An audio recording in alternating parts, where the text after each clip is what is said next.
You know that feeling when you're juggling a dozen things at once and you think, I am so productive right now. Well, what if that's all a lie? Today, we are going to tear down one of the biggest myths about modern work.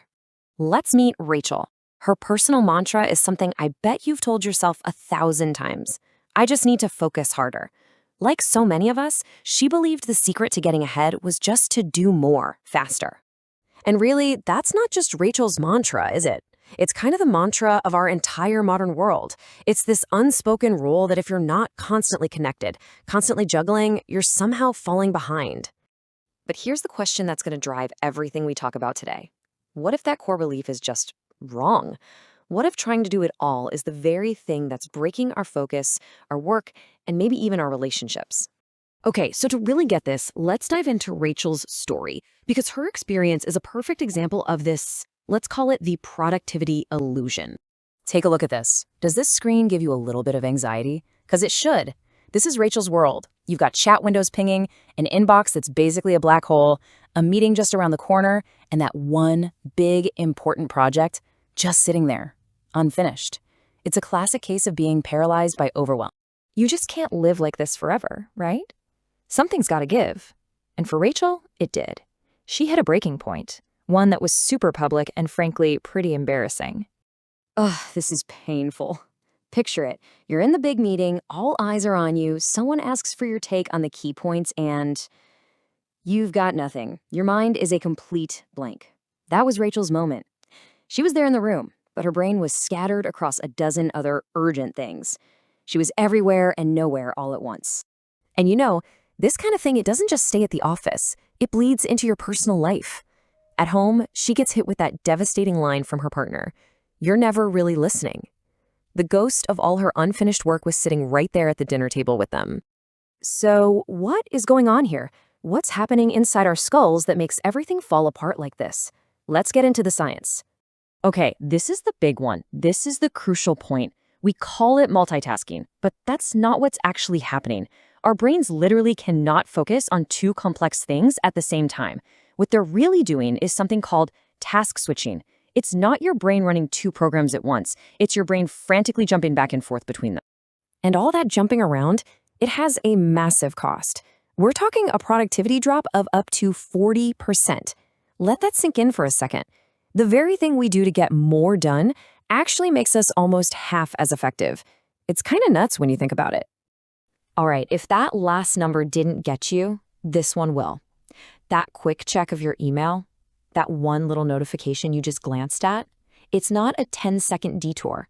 On average, it takes your brain over 23 minutes to get back to that same deep level of focus you were at before. 23 minutes from one tiny interruption.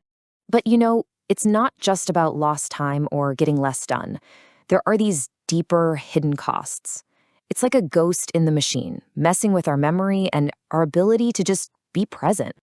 Scientists have a great name for this. They call it attention residue.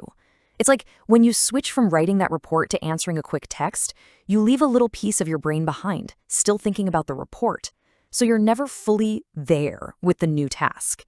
It's that constant background hum of unfinished business in your head. And when you do that all day, every day, you end up with what some experts call a Swiss cheese brain. I love that metaphor. Your attention becomes so full of holes that finding a solid chunk of concentration to do real meaningful work feels pretty much impossible. And this whole thing, it just feeds on itself, right? It's a vicious cycle. Your focus is split, so you don't remember things clearly. Then you forget stuff, which leads to mistakes. Those mistakes create little fires you have to put out, which feels urgent. And what do we do when things feel urgent? We try to multitask even more. It's a trap. Okay, so how do we get out of this trap? Well, it all starts with a big realization. The real superpower isn't juggling. It's focus. The real superpower is giving one thing your full, undivided attention. For Rachel, the first glimmer of hope, the first sign that things were actually changing, it wasn't a promotion or some big work win. It was her partner just looking at her and saying, "You seem more here today." Wow, what a powerful thing to hear. So how'd she do it? It wasn't some giant life-altering overhaul. It was small, simple things, like working in 15-minute sprints with zero notifications, putting her phone face down and out of reach when she was talking to someone, dedicating 1 power hour every morning to her hardest task. Little things that, when you add them all up, become a huge deal. And this gets to the heart of it. Choosing to single task in our crazy, distracted world, it's not just a time management trick. It's a countercultural act. It's a statement about what you actually value. We have to break this link in our heads that being busy means we're being effective. They're not the same thing. Just because you're in motion doesn't mean you're making progress. And that's really Rachel's entire journey boiled down to one sentence. She stopped trying to do a million things at once, and instead, she started to give each one thing her full attention. So we'll leave you with this thought. We live in a world that is literally designed to break your focus into a million tiny pieces.